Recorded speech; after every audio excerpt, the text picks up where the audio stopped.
Karibu mpendwa msikilizaji na mfuatiliaji wa St. Gaspar Media katika kipindi cha maisha ya watakatifu. Leo tarehe 2 Machi tunasikiliza na kutafakari juu ya maisha ya Mtakatifu Agnesi wa Praha au Bohemia, bikira. Katika vijilia ya Mtakatifu Agnesi, bikira na shahidi, mnamo mwaka 1205 kwa mfalme wa Bohemia aliyeitwa Primislaus Otoka wa kwanza, alizaliwa mtoto wa kike. Yeye pia alibatizwa kwa jina Agnesi. Mama yake, ambaye alikuwa shangazi wa Mtakatifu Elizabeti wa Hungaria, alifurahi alipotambua umakini wa ajabu wa mtoto wake mchanga. Wakati mwingine alimuona jinsi alivyokunja mikono yake midogo katika umbo la msalaba.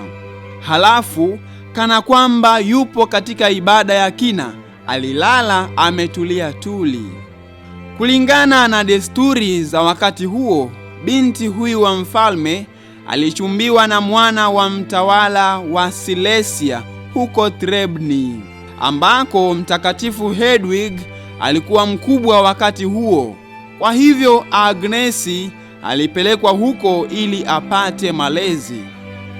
Mchumba wake alifariki miaka 3 baadaye, na Agnesi alipelekwa kwenye konventi huko Doksan, Bohemia, ambako mbegu za utakatifu zilizosiwa na Mtakatifu Hedwig zilichipua kikamilifu ajabu.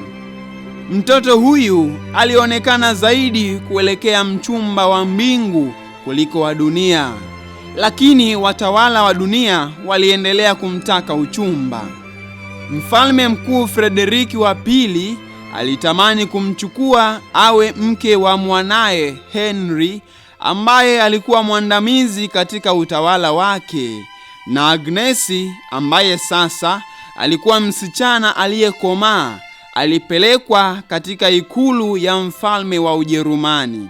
Lakini muungano huo na Henry uliposhindikana kwa sababu ya sala ya huyu bikira, mfalme Henry wa Uingereza alitaka kumuoa, na hata mfalme mkuu Frederiki wa pili mwenyewe, ambaye wakati huo alifiwa na mkewe. Upinzani wote wa Agnesi, aliyetamani kuwa mchumba wa bwana harusi wa mbinguni, haukuonekana kufanikiwa.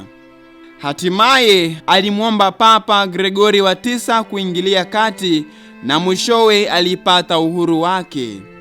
Mfalme mkuu alitangaza kuridhika kwa vile Agnesi hakumchagua binadamu mwingine badala yake, bali Mungu wa mbinguni. Hata hivyo, Agnesi alijitahidi kukumbatia maisha ya kitawa ili kufanikisha muungano wake na bwana harusi wa mbinguni. Umaarufu wa konventi za Waklara fukara ulikuwa umeshafika Bohemia, na Agnesi, kwa msaada wa kaka yake ambaye wakati huo alikuwa ametawazwa kuwa mtawala, aliamua kuanzisha konventi ya Waklara fukara katika mji mkuu wa Praki. Kwa furaha, Papa Gregori alitoa idhini yake, na kwa amri yake Mtakatifu Clara alipeleka masista 5 huko Praki kutoka konventi ya San Damiano huko Asizi. Agnesi pamoja na wasichana wengine 7 wenye hadhi ya juu katika jamii walijiunga na konventi hii mpya pamoja na masista hao. Katika kipindi kifupi, Agnesi alijitokeza miongoni mwao kama kielelezo cha fadhila katika moyo wa sala, utii, nidhamu ya utawala, kujikatalia na katika unyenyekevu. Amri ya Papa ya kumtaka apokee wadhifa wa mama mkuu, yaani abesi, ilikuwa jaribio kubwa kwa unyenyekevu wake.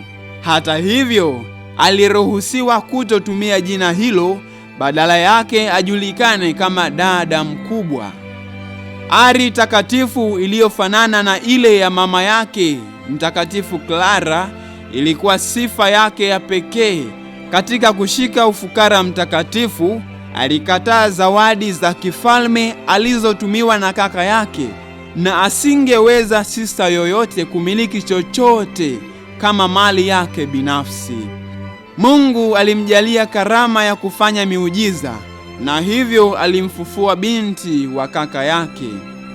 Akiwa ametajirishwa na mastahili ya kimbingu, alifariki katika sifa ya utakatifu ili aingie katika muungano wa milele na bwana harusi wa mbinguni hapo mnamo tarehe 6 mwezi Machi mwaka 1282 baada ya kumtumikia kwa muda wa miaka 40 katika maisha ya kitawa.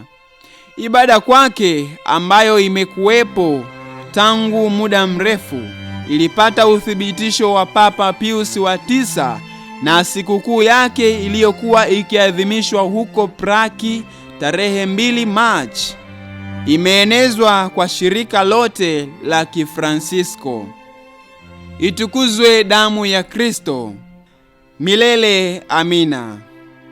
Tafakari fupi inayohusu maisha ya Mtakatifu Agnesi wa Praha au Bohemia Bikira. Heri wenye moyo safi, maana watamwona Mungu. Rejea Injili ya Mathayo sura ya 5 aya ya 8.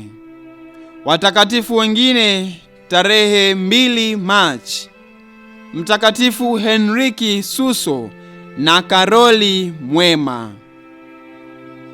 Mtakatifu Agnesi Bikira, utuombee.